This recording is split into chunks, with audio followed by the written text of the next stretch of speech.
Assalamualaikum warahmatullahi wabarakatuh. Selamat pagi, selamat siang, selamat sore, selamat malam, dan selamat datang di dapur Mas Dewo. Oke, langsung aja. Hari ini kita akan buat paketan nasi kebuli. Nah, nanti kita pakai daging sapi untuk lauknya. Totalnya ada sekitar 100 box ya. Ini pertama kita akan rebus dulu. Ada ati sapi sekitar 1 kg direbus di api sedang aja sampai benar-benar matang. Kemudian untuk sambal goreng kentang sama atinya ya, ini ada 5 kg kentang sudah dipotong kotak-kotak lalu digoreng di minyak yang panas sampai kentangnya ini berkulit. Sebab kalau misalnya tidak berkulit, takutnya nanti kalau udah nyampur dengan sambalnya itu dia bakal mempes gitu. Jadi usahakan agak coklat-coklat gitu ya. Untuk kebulinya ini ada 10 kg beras. Ini sudah saya cuci bersih. Lalu kita akan kukus sampai dia nanti setengah mateng. Paling kalau ini Mas Bri pakai dua kali ini ya, dua kali kukusan. Ini berarti per kukusan ini 5 kilo. Ini paling sekitar 15 sampai 20 menit pakai api besar, diaduk sampai dia setengah matang gitu, sampai mekar. Untuk sambal gorengnya nanti kita akan rebus. Di sini ada cabai merah dan cabai rawit, direbus sampai matang. Next kita akan buat semur telur ya. Ini ada bawang bombay total sekitar setengah kilogram sama bawang putih digeprek aja gitu. Kita akan tumis sampai berbau harum. Kalau udah berbau harum, ini kita masukkan air sekitar 2,5 liter gitu. Kemudian masukkan telurnya, telur yang udah direbus sebelumnya. Totalnya ini ada 105 telur. In case kalau misalnya ada yang rusak atau apa, kita ada cadangan. Karena totalnya pesanan kan 100. Ini kita pakai 105 telur. Kemudian masukkan kecap manis sekitar 250. Kita akan masak dengan api sedang aja sampai dia mendidih. Kalau udah mendidih seperti ini, kalian pindah di api kecil. Paling sekitar 1 jaman gitu ya, kalian ungkep lah. Diungkep nanti supaya warnanya itu bisa lebih keluar. Boleh tambahkan garam, kaldu bubuk, dan juga kayu manis. Ini kita ungkep di api sedang cenderung kecil aja, sekitar 1 jam lebih dikit gitu, supaya dia bagus tampilan warnanya.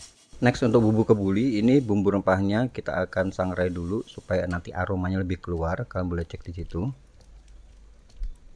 Pertama kita akan panaskan minyak samin.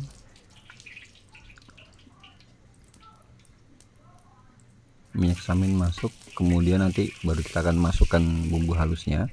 Untuk bumbu halus pertama ini saya pakai bawang bombay, bawang putih, dan bawang merah. Ini komposisi bahan untuk 100 porsi nasi kebuli. Kalau misalkan mau buat 50 porsi, tinggal kalian bagi aja, bagi dua kayak gitu. Kemudian ini kita tumis sampai berbau harum. Kemudian kita juga pakai tomat dan jahe. Tomat dan jahe masuk. Kemudian boleh kalian tambahkan cabai hijau. Cabai hijau yang besar itu. Dan daun kari. Ini daun karinya Mas Bri pakai sekitar 20 lembar. 20 batang gitu ya.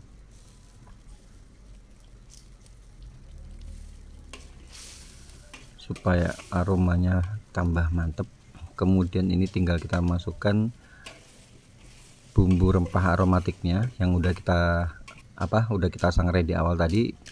Kita blender atau kita haluskan. Kemudian tambahkan kayu manis dan juga bunga lawang ya.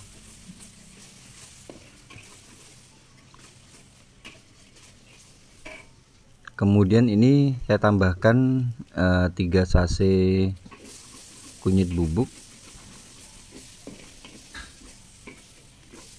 Tinggal diaduk-aduk sampai bumbunya matang. Kalau misalnya udah matang, nanti kita tambahkan air 1 liter. Totalnya nanti air ada sekitar 10 liter.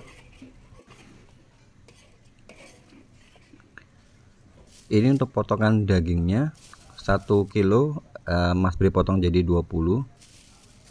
Sengaja minta yang dibuat yang lebar-lebar gitu supaya kelihatan lebih besar.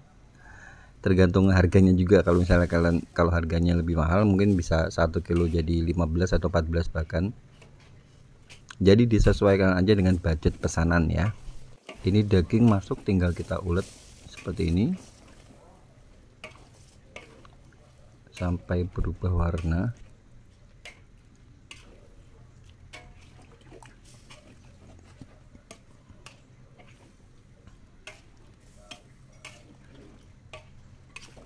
Kemudian kita tambahkan air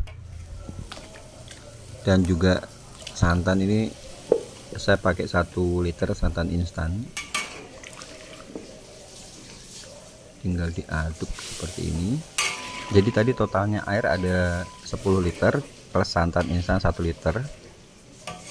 Tinggal diaduk-aduk seperti ini. Dan ini kita masak pakai api sedang.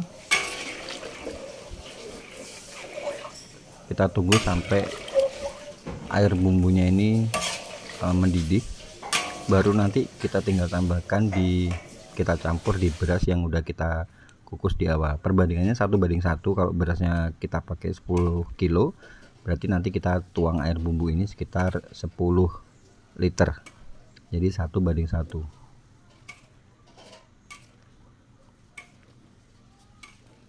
Ya, ini kita aduk-aduk. Boleh kita tunggu sampai air bumbunya ini mendidih. Ya, ini udah mendidih.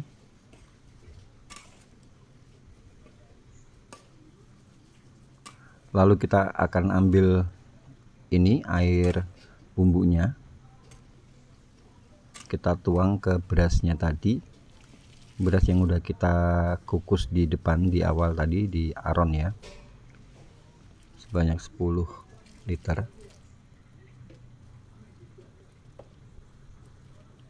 Ini kita aduk rata.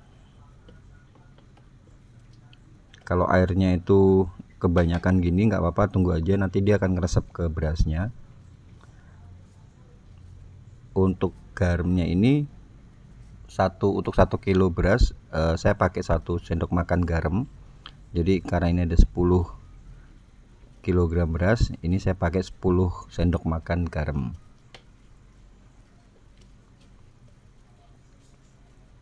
Tinggalkan aduk-aduk supaya merata.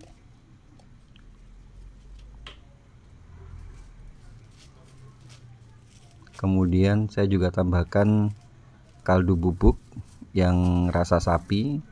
Untuk 2 kg beras tuh saya pakai 1 biasanya. Kalau misalnya 10 ya saya pakai 5. Dan ini untuk dagingnya tadi, kita kembali ke dagingnya yang udah kita ambil kuahnya. Kita tambahkan kecap manis sesuai selera aja. Ini kita masak lagi di api sedang sampai dagingnya empuk. Bila perlu, kalau misalnya kurang air, kalau udah menyusut, kalian boleh tambahkan air atau tambahkan santan juga nggak apa-apa. Yang penting dimasak di api sedang kecil sampai dagingnya empuk gitu terus ya. Ini telur penampakannya dia sudah kita ungkep tadi sekitar 1,5 jam di api sedang cenderung kecil. Warnanya udah berubah. Kemudian ini tadi nasinya, berasnya ya, tinggal kalian dikukus sampai matang, kurang lebih sekitar 1 jam lebih dikit lah. Untuk acarnya ini ada cabai merah sekitar 150 gram, tambahkan 500 ml air di blender gitu. Kemudian tambahkan kita pakai wortel, timun sama nanas. Kita masukkan wortel dulu, dipotong-potong sesuai selera. Ini Mas Bri potong korek api pakai pisau acar gitu supaya bagus tampilannya. Kalau wortel udah setengah matang, nanti tinggal kita tambahkan saus tomat. Saus tomatnya ini sekitar 10 sendok makan.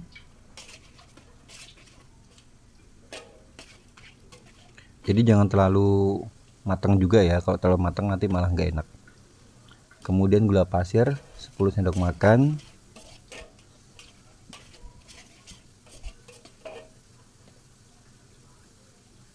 Kemudian tambahkan garam 1 sendok makan.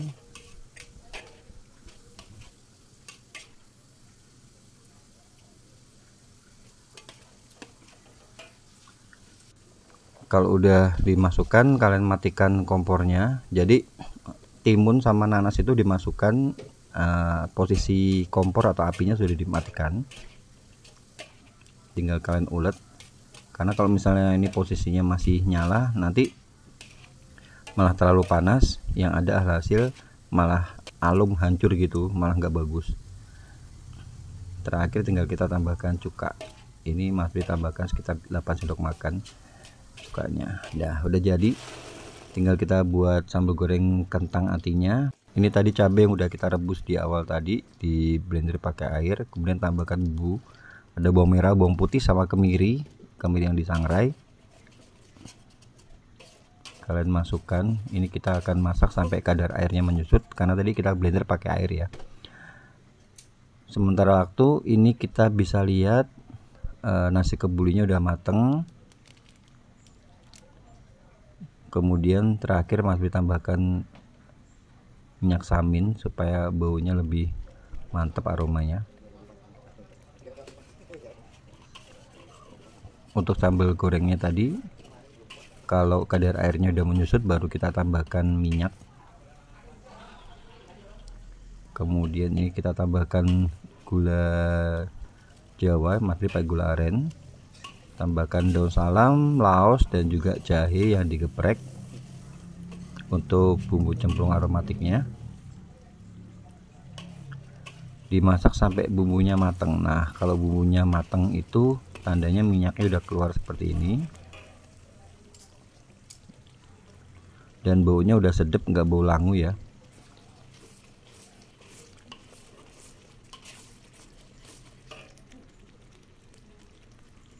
Pastikan bumbunya benar-benar matang dulu, baru nanti kita tambahkan seasoning.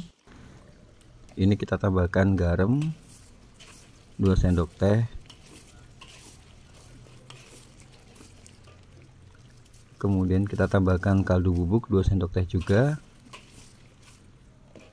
Jangan lupa dicek rasa, kalau misalnya udah oke rasanya, baru terakhir kita tambahkan kentang dan ati sapi yang udah kita rebus. Ini ati sapinya udah direbus tadi, udah matang, masih dipotong kotak-kotak, lalu masih digoreng sebentar. Udah gini aja, tinggal kalian masukkan, tinggal diaduk-aduk, dan api tinggal dimatikan. Sesimpel ini sudah jadi semuanya. Untuk kemasannya ini Madri pakai tin wall ukuran 2000 sesuai dengan permintaan dari pelanggannya. Kemudian dikasih mika, ini mikanya ukuran yang 20 karena dia agak kecil gitu ya, kurang besar dikit. Bagian pinggirnya itu Madri guntingin untuk mikanya supaya dia lebih pas untuk masuk ke tin wallnya. Ya, demikian konten kali ini, semoga bisa menjadi inspirasi buat kalian yang nyari-nyari resep nasi kebuli daging sapi. Dan buat kalian baru aja gabung ke channel Madri ucapin banyak terima kasih. Jangan lupa, saya masih butuh banyak banget dukungan dari kalian dengan cara subscribe, kasih like, dan juga bunyikan lonceng supaya kalau ada video baru kalian gak bakal ketinggalan. Akhir kata, Madri ucapin banyak terima kasih. Jangan lupa jaga kesehatan, dan wassalamualaikum warahmatullahi wabarakatuh.